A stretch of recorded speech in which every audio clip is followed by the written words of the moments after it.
Greetings, YouTube. Welcome back to the channel. June 6th for me was, of course, a travel day, and it'll go down as one of the more newsworthy days to ever travel in the game. I remember when I was traveling to Chicago a few years ago to visit Mama Bear and her Mama Bear Cubs for the first time, that was when the game went down for like 2 days, and the arena was broken. And I was thinking, what are the odds? This is the first time I've traveled all year, and it was like in November. What are the odds that this would happen on the day I travel? So I feel like every time I travel, something or multiple things happen that are just like, you can't make this up. There was obviously an Alliance War rewards discussion, and this has been going on long before this week, but Kabam Jax posted yesterday, due to an accumulation of bugs with high impact on summoners over the last 2 days, many of which have impacted Alliance War, we have decided to utilize Alliance War rewards as an opportunity to apologize. Like, I don't know about you, but when I read the phrase utilize Alliance War rewards as an opportunity to apologize, I think, what the heck does that mean? So, therefore, the following action will be taken. The points from the previously discussed matchup 9 will be removed as planned after the season concludes. War rewards eligibility is reduced from 5 matches to 4 as discussed. That's not a big surprise. We have seen that for years when something happens that is outside of the player's control. This means the rewards need to be sent out manually and will result in a delay. We're anticipating about a week. So this is a double negative because there's one negative. Well, actually, it's kind of a triple negative.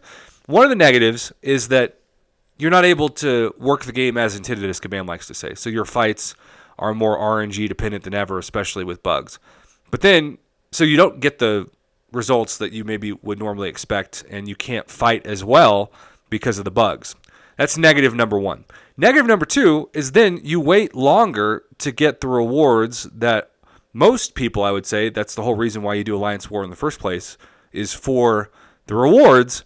And then the third negative is what this could mean potentially when points are taken away for where you finish and what tier you finish.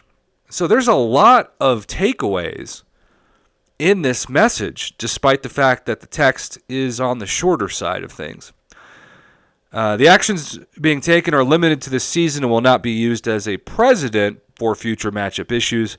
We obviously hope to not have any repeats of these incidents, but any potential future issues will be addressed on a case-by-case basis.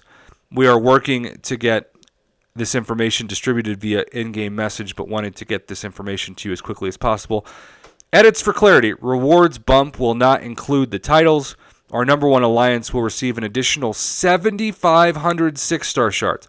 That is huge, given how rare 6-star shards still are for some alliances, but at least it's not 7-star shards. Can you imagine if they got that as 7-star shards?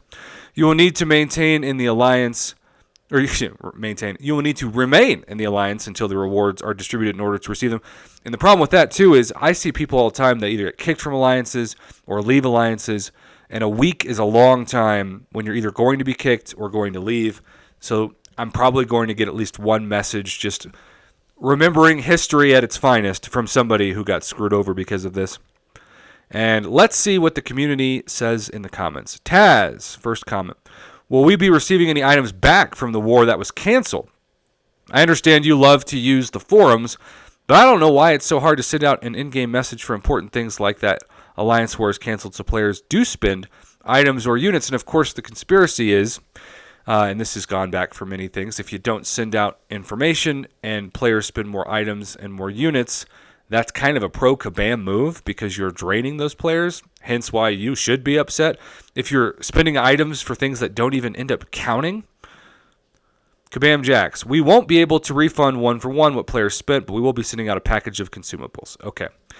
So that compensation package, that's one of those things. Some people, depending on if you're backup or you're just amazing, I don't know, don't spend any items whatsoever. So the consumables is just like a bonus. And then some people spend so much that there's no way to get back what you spent. 1v1, as Kabam Jax said. So I get the argument on both sides, but man, this is a mess. Whoa, can't wait to see my rank 0 rewards. I was expecting that kind of comment from somebody. We happens to be that person. If we end up in Platinum 1 at the end of the season, will we get Masters Bracket rewards? Clarification, does that mean now that rank 2 gets War Champion title? Also curious if this is meant to be the apology. What do the first place alliance get as their apology? Every alliance in the game will get a reward increase except one. Well, they did say 7,500 more 6-star shards. I don't think that's fair to give Masters title to some random Platinum 1 alliances, exclude it from rewards for them.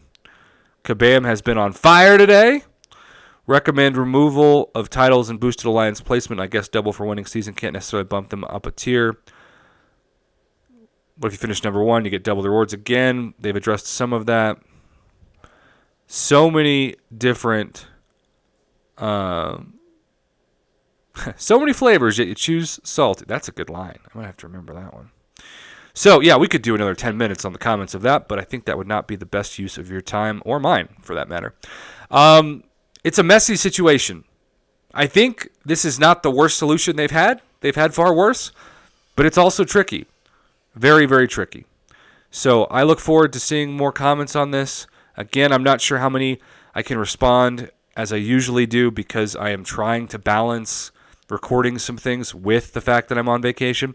But when there's this significant amount of news that pops up, it's just really worth covering on the channel. Thanks for watching. Have a good one.